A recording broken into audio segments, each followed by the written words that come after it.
Shalom Akim. I want to give all praises, honor, and glory to Yahweh, Bahashem, Yahweh Shai, Bahashem, Rakah, Quadash. Double honors to the apostles and elders of Great Millstone, and Shalom to the elect. And I want to get into a lesson entitled, It's Better to Learn Than to Teach. Alright? Or I may call it Learn Before You Teach. And the lesson came by way of watching the beloved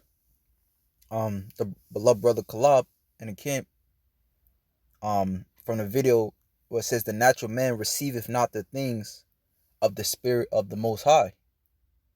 And ultimately, for you to understand this word, it ultimately had to been given to you from the very beginning. As it says in the book of John, the 3rd chapter, it says what?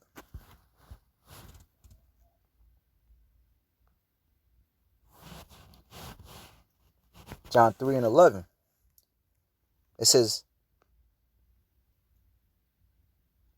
verily, verily. Actually, I'll start at verse 9, because in this chapter, Yahweh Shah was speaking spiritually to Nicodemus, and although Nicodemus was he was a Pharisee, supposed to be, learned in the law, he couldn't understand the spiritual things that Yahweh Shah was saying. So it says, Yahweh Shah answered and said unto him, Art thou a master of Israel, and knowest not these things?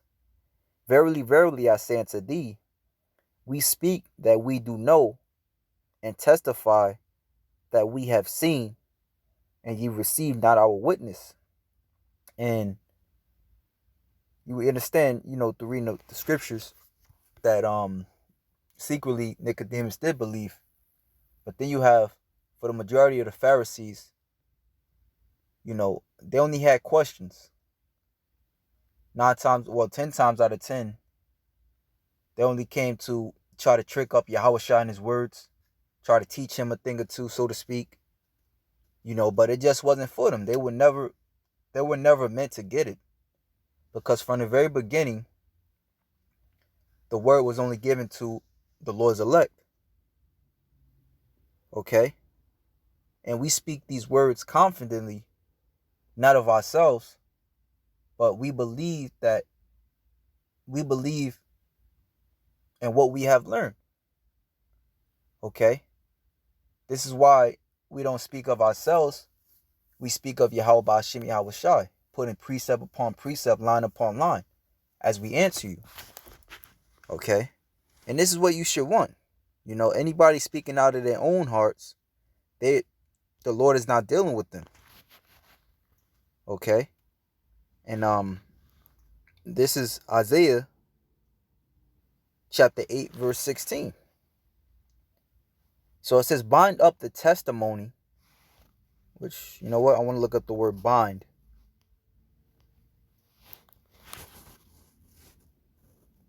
All right, so this is back in Isaiah 8 and 16. That word bind is tazawar. No, Slakia. Tazarar. Okay? And it means to bind, be narrow, make narrow, be straightened, to tie up, to shut up. Okay?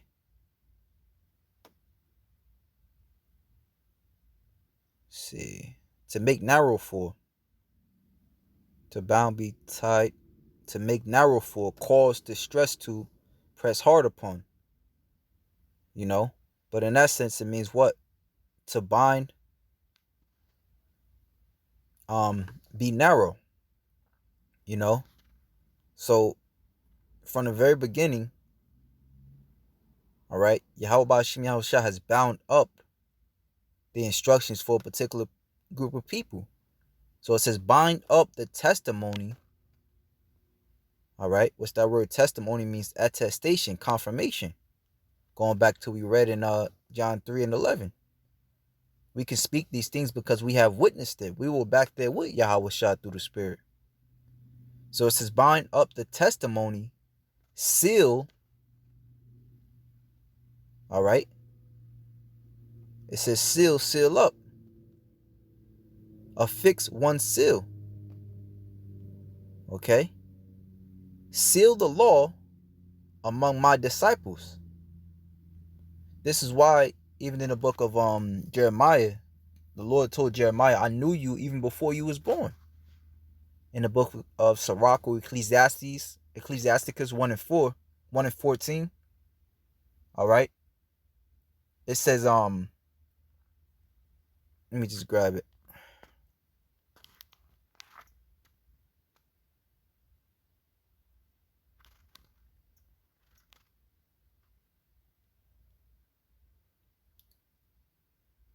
It says, to fear the Lord is the beginning of wisdom,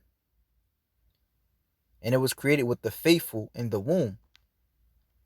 Okay. So before any of us could even learn to read or write, that faith that you had was sealed up in your hearts from the womb. It says, seal the law among my disciples. Okay. Then as you read on, it goes into, 2/3 that didn't get it, never wanted to get it. So jumping down to Isaiah 8 and 20, it says, to the law and to the testimony, if they speak not according to this word, it is because there is no light in them. Okay. Going back into what? Matthew's 5. Because the Lord gave us the light. All right. All right. So this is Matthew's 5 and 1. It says, seeing the multitudes, he went up into a mountain. And when he was set, his disciples came unto him, and he opened his mouth and taught them. So Yahushua taught, and guess what? They listened. All right. So he goes on to say, blessed are the poor in spirit, blessed are they that mourn, blessed are the meek, which are the humble, blessed are they which do hunger and thirst for righteousness. So now Yahushua is breaking down the attributes of his disciples. All right. Something, that they will all have within them. That's basically the criteria, if you will. You want to make the team, this is the criteria. Okay. Which again, Yahushua already knew, that many were going to get weeded out. All right. But Yahushua just laying down the criteria beforehand. Like when you go and take the job, they when you go for a job or whatever, they give you the job description. You must have this, you must have X amount of schools, year of schools. That's basically what Yahushua is doing. All right. So now he goes down to Matthew 5 and 14 and says, ye are the light of the world. Okay. So the disciples, they will basically be going to show you that they will be speaking according to the testimony, that they will have the light within them. They will have the understanding. All right. They will have the vision in this world of darkness. And we do have the vision. We see the Lord coming back. We see prophecies happening. Okay. While everybody else is looking to live it up in this place. They looking to make America great again. So now I want to actually I'll keep reading. It says, ye are the light of the world. A city that is set on a hill cannot be hid. Neither do men light a candle and put it under a bushel, but on a candlestick, and it giveth light unto all that are in the house. This is why Yahushua said, what I tell you in secret, speak ye on the housetops, meaning go out on the highways and hedges.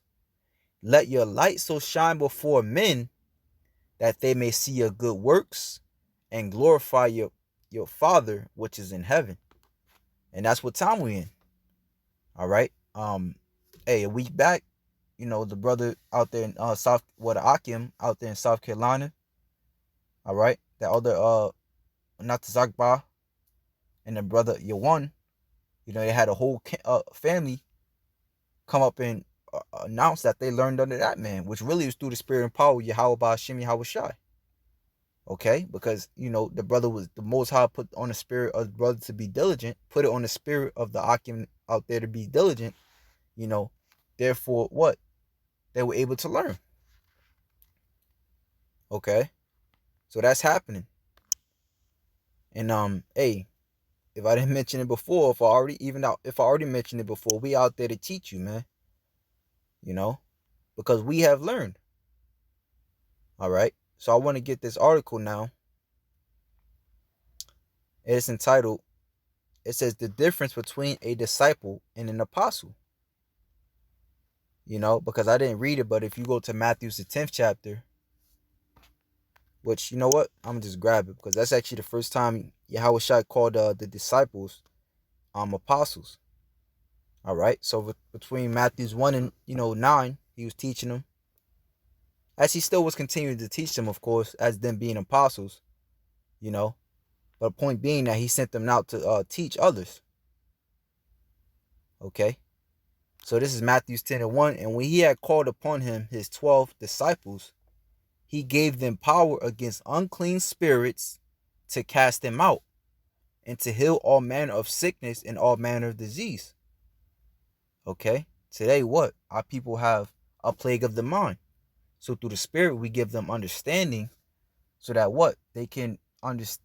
We through the Spirit and power of Yahweh Ba'ashem Yahweh Shai, we teach them understanding of the scriptures, Salaki. Now the names of the 12 apostles are these. Okay, so they learned, all right, as disciples. Then as Yahweh Shai saw fit, he sent them out as apostles. All right, so now let's see what is the difference. So it says disciples and apostles. The central figure of Christianity is Yahweh Shai.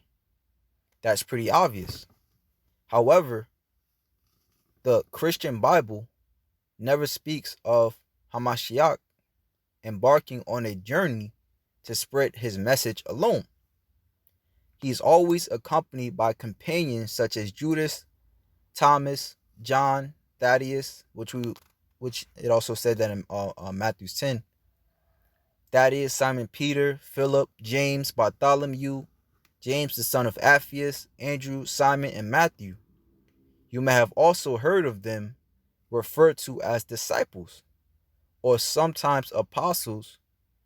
Okay, so what does this mean?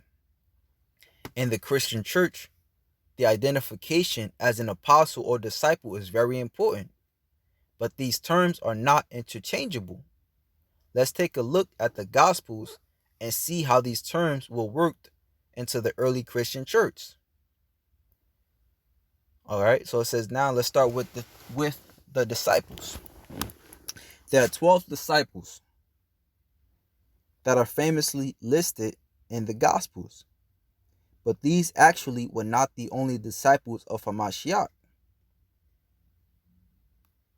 Yahweh Shai had many disciples, and that's because the word basically means student or Latin for pupil. Which, as we just read, this is why Yahweh Shai sent his men out to teach his other disciples, the other elect. In the Jewish traditions of the world in which Yahweh Shai lived, there was no real system of public education. You were educated in the synagogue in regard to Jewish law and customs, but your trade was taught to you by a master. And when it says Jewish law, is law according to the scriptures, not of the Talmud. You had to clarify that. It says students generally had to prove their worth to a master in order to receive his tutelage. This was true of carpenters and fishermen, and also of religious leaders. An apprentice, aka student, aka disciple of a Jewish theologian, will follow their master around, learning from his teachings. Yahweh Shai of Nazarene presented himself as a master of Jewish law, philosophy, and religion, which meant he could take on his own disciples. That's why his baptism by John the Baptist was such a big deal. John the Baptist was a recognized spiritual leader in the Jewish communities.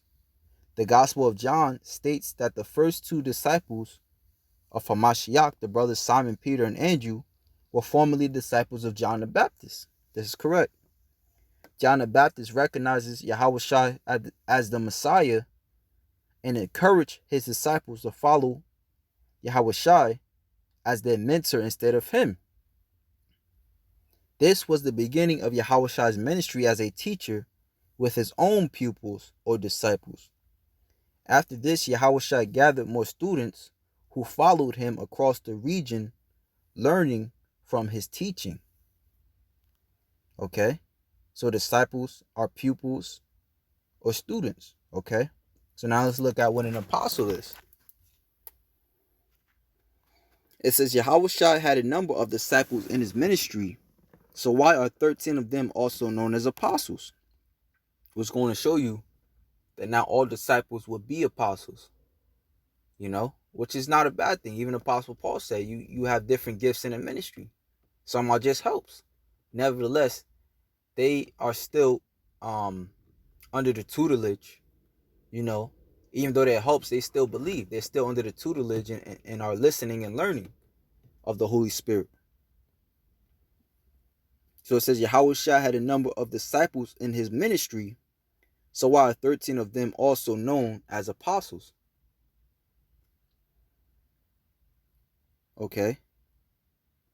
So it says in the Gospels, the closest disciples of Yahushua were chosen to be sent out around the world, taking the message of Yahushua with them and establishing the new church. The word apostle comes from a Greek word meaning to send out. In this sense, apostle is a title, a position of authority within the ministry of Hamashiach. The apostles are no longer just students. They are now the masters who are responsible for spreading the message of their teacher. And this is a very responsible task. You have to be responsible. You have to teach it correctly. Yahushua said, he even told us. That was basically one of the last things he said. If you take out of this word or you add to, I will add unto you the plagues that are written into these books. Okay? So it's very important how you teach his word too. It's very important that you have learned. Because, everybody wants to look like somebody. You want to look like you want to have that power. Because teaching his word is his power. The scriptures, as the saying goes, knowledge is power. The scriptures say also knowledge puffeth up. But it's not about that. It's about learning this word so that you can hopefully be saved. All right? And you don't want to, why? Being an apostle, man, the scriptures say, I set forth the apostles last as they were appointed to death. So it's not all cracked up what you think it is, man. Nonetheless, it's very important to learn. It's nothing wrong with humbling yourself. There's nothing wrong with learning. All right? So going on, it says, the apostles, even the greatest, one of the greatest men of all time, King David, he said, I don't care if I'm a doorkeeper in the house of God, man, as long as I made it, basically. So it says apostle. It says the word apostle comes from a Greek word meaning to send out. In this sense, apostle is a title, a position of authority within the ministry of Hamashiach. The apostles are no longer just students. They are now the masters who are responsible for spreading the message of their teacher. That's why there are many disciples, but only a few apostles. That's also why there were 13 of them. All right.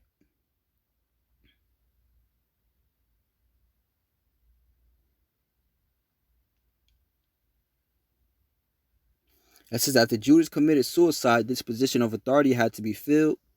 Matthias was selected to be new to apostles, maintaining a complement of 12 active missionaries. In later years, other disciples will be recognized by the early church as apostles as well, sent out to spread the word of Hamashiach.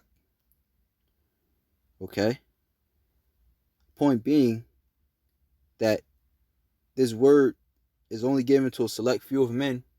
Those select few of men would be humble, all right, would, be okay with learning. As Yahweh Shai said, actually, let me grab that. I think it's Matthew 18.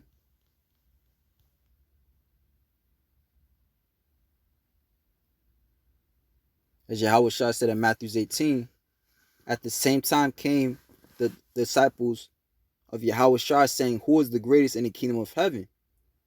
And Yahweh Shai called a little child unto him and set him in the midst of them, and said, verily I say unto you, except ye be converted, meaning change, with truth, convert, and become as a little and become as little children, ye shall not enter into the kingdom of heaven. Whosoever therefore shall humble himself as this little child, the same is greatest in the kingdom of heaven. So be it a disciple, if you humble yourself to put yourself under the tutelage of men, that you may, you may have more worldly knowledge, but that don't mean a damn thing, man. The scriptures say the Most High chosen the foolish things to confound the wise. The scriptures say the foolish. Let me see. Let me just grab it. Don't want to butcher that. I think it's 1 Corinthians 1 and 27. It says, but God hath chosen the foolish things of the world to confound the wise. And God hath chosen the weak things of the world to confound the things that are mighty. So it's not about your worldly knowledge. It's about, it's about your knowledge of the scriptures, because that's the knowledge and the stability of thy times. It's not the knowledge of, as the Apostle Tahar said, it's not the knowledge of if you could drop a transmission, it's the knowledge of the Bible. All right, the understanding of Yahweh Hashem Yahweh Shai, his name first and foremost, the fear of his name, the understanding how powerful he is. All right, and then on down, who the Lord died for. Okay, the different breakdowns, Daniel's, the first of all, the milk, because the scriptures say you got to be raised up on the milk first. That's going to even take some time to, digest. The so-called rape topic, who the Lord died for. What else? Reincarnation. Israelite foreigners. These are all things that you have to be learned on. All right? Because that represents Yahweh Shai.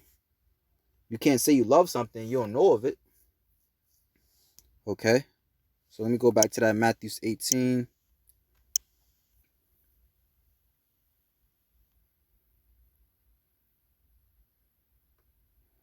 And 5, and it says, whosoever shall receive one such little child in my name receiveth me. Okay, so Yahweh Shai is with us, man. It just takes, you got to be spiritual to see it. Okay.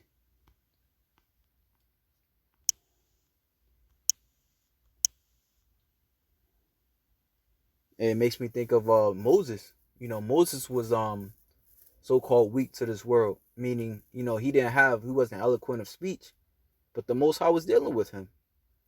And those that came up against him because they thought they could do it better, the Most High swallowed them up. All right, so it just, Moses, it was for Moses, which the Most High could have chose any other man, but he chose Moses. And if our people didn't listen to Moses, as far as, listening to him and getting out of Egypt, or just even putting the blood on their doorposts, guess what? They would have got eaten up when that death spirit came in the time of Exodus, the 12th chapter. You know? So it pays to listen, man. So this is Mark's Lakia 8:34. And when he had called the people unto him with his disciples also, he said unto them, whosoever will come after me, let him deny himself and take up his cross and follow me. Actually, I want to look up that word deny.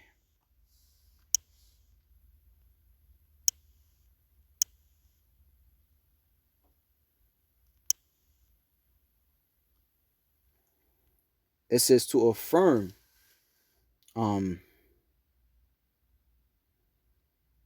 I guess that would be apart naomai,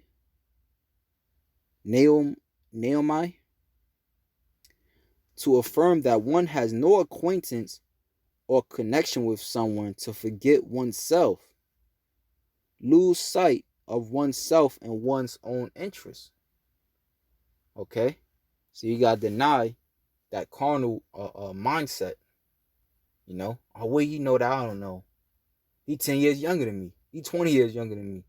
You know, I'm old enough to be your daddy. All types of just, you know, carnal mind, all types of carnal thoughts. You got to deny that.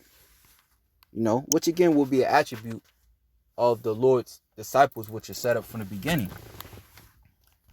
You know, but it says, for whosoever will save his life shall lose it. Whosoever shall lose his life for my sake, denying yourself, in the gospels, the same shall save it. All right. So humility plays a big part, you know, in your salvation. So with that, shalom to the elect.